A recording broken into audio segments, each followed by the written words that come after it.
Sir మకరంలోంచి కుంభరాశిలోకి Rahu మారుతున్నాడు కదా. So మారడం వల్ల వ్యక్తిగతంగా వ్యక్తిగత జాతకం రీత్యా కూడా ఏమన్నా పరిణామాలు లేకపోతే దోషాలు ఏమన్నా ఉంటాయా?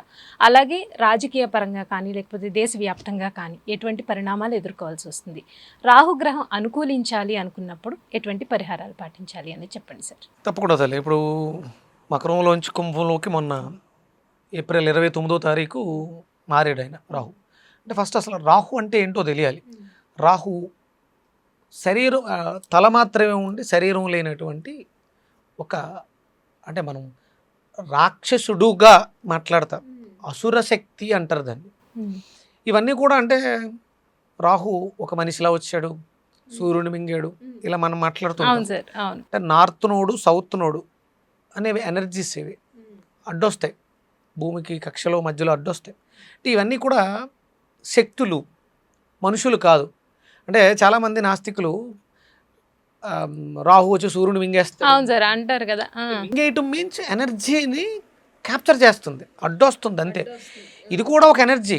సూర్యుడిని ఎదుర్కోవాలంటే, సూర్యశక్తిని ఆపాలంటే దాన్ని ఎదుర్కొనే శక్తి ఎంత ఉండాలి? ఇప్పుడు సూర్యగ్రహం గోళం ఎంత ఉంది, దీన్ని నీకు కనపడకుండా చేయాలంటే దానికి అడ్డుగా నేను ఎంత పెట్టాలి? ఇంకొంచెం పెద్ద ఆబ్జెక్ట్ని పెడితే తప్ప. అందులో ఈ రాహుకేతు గ్రహాలు, అంటే గ్రహము అంటే గ్రహించున్నది, గోళాకారం కలిగి ఉన్నది, శక్తి పవర్, ఒక రకమైనటువంటి వైబ్రేషన్ ఫ్రీక్వెన్సీని రిలీజ్ చేస్తాయి. సూర్యగోళంలోంచి వస్తున్నటువంటి ఫ్రీక్వెన్సీ శక్తి మన మనుగడకు ఉపయోగపడుతుంది. చంద్రగోళము, చంద్రుడు అనేటువంటి ఒక గుండటి గోళాకారంలోంచి వస్తున్నటువంటి వేవ్స్, తరంగాలు ఔషధాలను తయారు చేస్తున్నాయి. చంద్రుడు అంటే ఒక అబ్బాయి స్త్రీ శక్తిని కలిగి ఉంది, వివాహం చేసుకుంది, పుట్టిన పిల్లలు, అంటే ఇవన్నీ ఎనర్జీస్గా మనం మాట్లాడుకోవాలి. హిందూ ధర్మాన్ని, హిందూ ధర్మంలో మనం మాట్లాడేదాన్ని వక్రీకరిస్తూ వీళ్ళ పేర్లు, ఇంతమంది పెళ్ళాలు, భార్య అంటే విడదీయలేని బంధాన్ని భార్య అంటారు. అంటే చంద్రుడికి భార్య ఉంటుంది, సూర్యుడికి భార్య ఉంటుంది, ప్రతి గ్రహానికి కూడా భార్యలు ఉంటారు. అంటే భార్య అంటే అందులో ఉన్నటువంటి ఎనర్జీ, విడదీయలేని ఇంకొక ఎనర్జీ. ఇది ఆబ్జెక్ట్ అనుకుంటే దాంట్లో ఉన్నటువంటి, అంతేగాని మనం చూసే భార్యాభర్తల సంబంధాలు కాదు. ఇది అర్థం చేసుకోవాలి. ఇదేంటంటే ఇది మనం బ్రతకడానికి అన్నట్టు కొన్ని ఇప్పుడు మనం ఇక్కడ రాహుగ్రహాన్ని ఒక ప్లానెట్గా తీసుకుంటే దాంట్లోంచి వచ్చే ఎనర్జీస్ ఎలా ఉంటాయంటే, తల ఉంటుంది కానీ బాడీ ఉండదు, కాబట్టి సాటిస్ఫాక్షన్ ఉండదు. ఆకలేసింది, తినాలనిపించి కళ్ళకు అనిపించింది, తిన్నాను కానీ తృప్తి రావట్లేదు. ఎందుకంటే బాడీ ఉంటే అది కిందకి వెళ్ళి శక్తినిస్తుంది.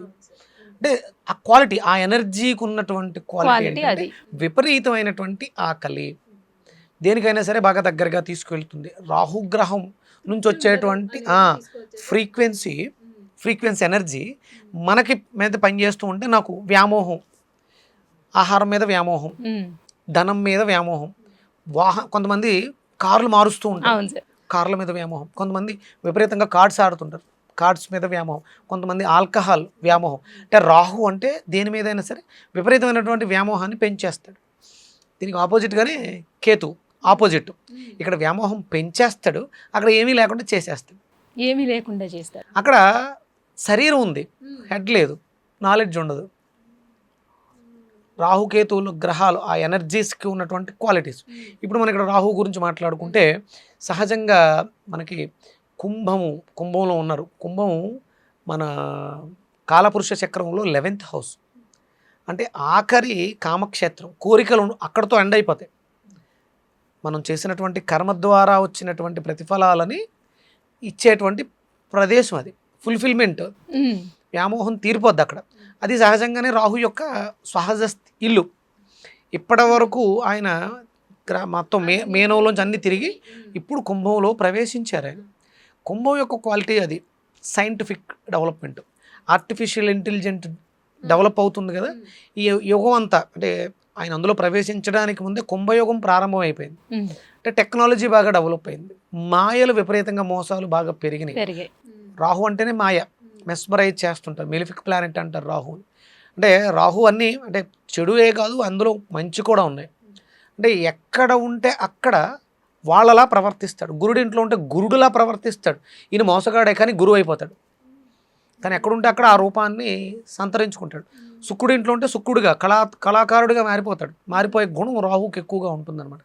ఇప్పుడు ఇక్కడ అది శనిల్లు సహజంగా. అది అంటే శనికిని రాహుకి మిత్రత్వం ఉంది కాబట్టి మిత్రక్షేత్రము ప్లస్ తనకి స్వక్షేత్రం కూడా, అక్కడ విపరీతమైనటువంటి యోగాన్ని ఇస్తాడు. మీ జాతకాల్లో, వ్యక్తిగత జాతకాల్లో మీరు పుట్టిన సమయాల్లో రాహు ఉన్న స్థితిని బట్టి, రెండో ఇంట్లో రాహు ఉన్నాడు మీ జాతకంలో, ఇప్పుడు ఆయన లాభంలో ఉన్నాడు అంటే ధనం వ్యామోహం పెరగడంతో పాటు ధనం పొందడానికి అధికారం ఎక్కువ ఇచ్చేస్తుంటాడు. ఆయనకు అధికారం వచ్చింది, బ్యాంకులో ఉన్నాడు, రాహిచ్చేస్తుంటాడు అనమాట. మీరు చేసే పనులకి ఆయన విపరీతంగా ధనాన్ని ఇచ్చేస్తూ ఉంటాడు. అలాగే అక్కడ ఉన్న రెండో ఇంట్లో ఉన్నటువంటి క్వాలిటీ ఏంటంటే ఫుడ్, విపరీతమైనటువంటి ఫుడ్ మీద వ్యామోహం పెరిగిపోతూ ఉంటుంది. చూసుకుని తినకపోతే అది ఇబ్బంది కూడా పెడుతుంది. అంతే కదా. అలా అంటే రాహుకు ఉన్నటువంటి క్వాలిటీ ఎక్కడుంటే అది మీ వ్యక్తిగత జాతకంలో రాహు ఉన్న స్థితిని బట్టి మీకు ఆయా రిజల్ట్స్ ఇస్తూ ఉంటాడు. ఇప్పుడు బాగున్నాడు, లాభంలో ఉన్నాడు, మంచి స్థితిలో ఆయన ఫుల్ కమాండింగ్ కలిగి ఉన్నాడు, విపరీతమైనటువంటి ధనాన్ని టెక్నాలజీని కలిగి ఉన్నాడు. మీరు చేసే పనుల్లో మీ లగ్నంలో రాహు ఉన్న, మీ రెండో ఇంట్లో రాహు ఉన్న, మూడో ఇంట్లో ఉన్న, మీకు అక్కడ మంచి స్థానాల్లో ఉంటే ఇక్కడ బాగున్నాడు కాబట్టి మీకు ఆ లాభం మరింత పెరిగే అవకాశం ఉంది. ఇప్పుడు రాహు మహర్దశ జరుగుతున్న, రాహు అంతర్దశ జరుగుతున్న విశేషమైనటువంటి ఫలితాలు ఇవ్వడానికి రాహు సిద్ధంగా ఉంటాడు. ఇది బాగుంటే ఇన్ని క్వాలిటీస్ ఉన్నాయి. బాగోకపోతే వీటిలన్నింటికి దూరం చేసేస్తుంటాడు. ఫుడ్ దక్కకుండా చేసేయడం, ఫుడ్ తింటే పడకపోవటం, లేకపోతే వ్యామోహం ఎక్కువైపోవటం, ఆల్కహాల్కి ఎడిక్ట్ అయిపోవటం, ఇవన్నీ చేసేసి ఉన్నదాన్ని పాడు చేసేస్తూ ఉంటాడు. ఇది రాహు యొక్క సెకండ్ ఫేజ్ అనమాట, వెనకాల ఉండేటువంటిది. దాంతో మనం రాహుని చాలా జాగ్రత్తగా చూసుకోవాలి. రాహుని మనం కంట్రోల్లో ఉంచాలంటే దుర్గాదేవి ఆరాధన చేయాలి. మనలో ఉన్నటువంటి రాహుగ్రహం ఇవన్నీ కూడా బయట ఏవైతే ఉన్నాయో అవన్నీ కూడా మనలో ఉన్నాయి. రాహు బాగాలేదు అంటే వ్యామోహం ఎవరికి, రాహుక మనకే కదా, నాకే. ఆ వ్యామోహాన్ని అధిగమించాలంటే నాకు శక్తి కావాలి. శక్తి హీనతను పొంది ఉంది రాహు, బలహీనంగా ఉంది. అందుకని చేసేవన్నీ రాంగ్ వర్క్స్ చేస్తాను. అందుకని దాన్ని రీప్లేస్ చేయాలంటే అమ్మవారి ఆరాధన ద్వారా రాహుగ్రహానికి బలాన్ని ఇవ్వచ్చు. అప్పుడు ఆ శక్తి మనలో ఉన్నప్పుడు ఆల్కహాల్ తీసుకోవడం తప్పు, దీనివల్ల ఆరోగ్యం పాడైపోతుంది అని జ్ఞానం వస్తుంది. అది అమ్మవారి ఆరాధన విశేషంగా చేయాలి. అమ్మవారి ఆరాధనలో మనకి ప్రధానంగా మంగళవారాలు చేస్తారు, శుక్రవారాలు కూడా చేస్తారు. రాహు ఆరాధనకి ఎర్ర కందిపప్పు దానం చేయటం విశేషమైనటువంటి ఫలితాన్ని ఇస్తుంది. అలాగే జిహెచ్ఎంసి సేపర్స్ ఉంటారు కదా, వీళ్ళందరూ కూడా రాహుగ్రహానికి చెందిన వాళ్ళు. వాళ్ళని సత్కరించడం చేస్తే రాహు అనుగ్రహం పరిపూర్ణంగా పెరుగుతుంది.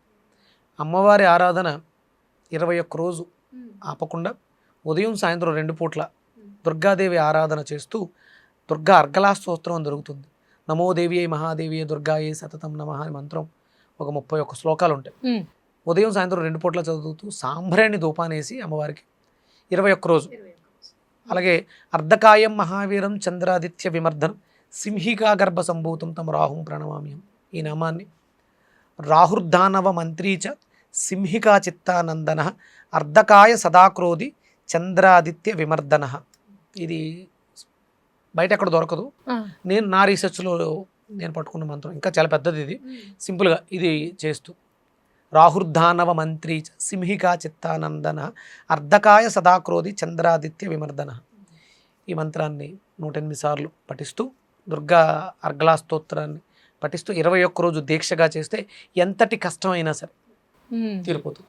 21వ రోజు అయిపోయిన తర్వాత ఈ జిహెచ్ఎంసి స్వీపర్స్ని మనం సత్కరించడం, స్వీట్ పెట్టడం, కానీ మసూర్ దాల్ని దానం చేయటం. రాహు అనుగ్రహం లేదు మనకి, రాహు యోగించట్లేదు అన్నప్పుడు ఎర్ర కందిపప్పు మసూర్ దాల్ని 1/4 కేజీ 1/2 కేజీ 9 మందికో 18 మందికి మీ ఓపిక దానం చేయడం ద్వారా అమ్మవారి అనుగ్రహం పెరుగుతుంది. రాహుగ్రహం యొక్క అనుగ్రహం పెరిగితే ఆయన పెద్ద ప్లానెట్ అనమాట, చాలా పెద్ద ప్లానెట్, విపరీతంగా ఇచ్చేస్తాడు. రూపాయి ఇచ్చే చోట 100 రూపాయలు ఇచ్చేస్తాడు ఆయన, అంత విపరీతంగా యోగాన్ని ఇచ్చేస్తాడు రాహు. రాహు బాగుంటే బ్లాక్ మనీకి రాహువే కారకుడు, విపరీతమైనటువంటి లగ్జరీ కార్స్కి రాహు కారకుడు, ఫ్లైట్స్ ఫారిన్ టూర్స్ అన్నీ కూడా రాహువే కారకత్వం. మన జాతకంలో రాహు బాగున్నాడంటే విపరీతంగా ఫ్లైట్ జర్నీలు చేస్తూ ఉంటాం, ఫారిన్ కంట్రీస్ వెళ్తూ ఉంటాం, ఎక్కువ తిరిగేస్తూ ఉంటాం. అదే ఆధ్యాత్మిక కేంద్రాలు ఉంటే ఆధ్యాత్మిక క్షేత్రాలు బాగా తిరుగుతూ ఉంటాయి, తిప్పేస్తుంటాడు ఆయన, కూర్చోబెట్టడు, తిరుగుతూ ఉంటారు. రాహు అనుగ్రహం కోసం ఈ మంత్రాన్ని చదవడం, రాహుని సంబంధించినటువంటి జిహెచ్ఎంసి స్వీపర్స్ని గౌరవించడం, అంటే రాహు బాగున్నా బాగోపోయినా వాళ్ళని గౌరవించటం మన బాధ్యత. మన చెత్తని బయట పడేస్తే వాళ్ళు దాన్ని ఊడుస్తున్నారంటే అది దానికి ఎంతో సహనం ఓపిక కావాలి. అది వాళ్ళు చేస్తున్నారు, వాళ్ళని గౌరవించాలి. నిజంగా రాహుగ్రహం అనుకూలించకపోతే వచ్చే ప్రాబ్లమ్స్ ఏంటి, అలాగే రాహుగ్రహం అనుకూలించాలంటే చాలా చక్కటి పరిష్కారాలు. ఇది అసలు మీరు చెప్పింది చేయడం అంటే నిజంగానే చెప్తుంటేనే చాలా బాగుంది, చాలా సింపుల్, మన చేతులతోనే ఉంది, మనమే చేసుకోవచ్చు. చాలా చక్కగా వివరించారండి. ధన్యవాదాలు. సురేష్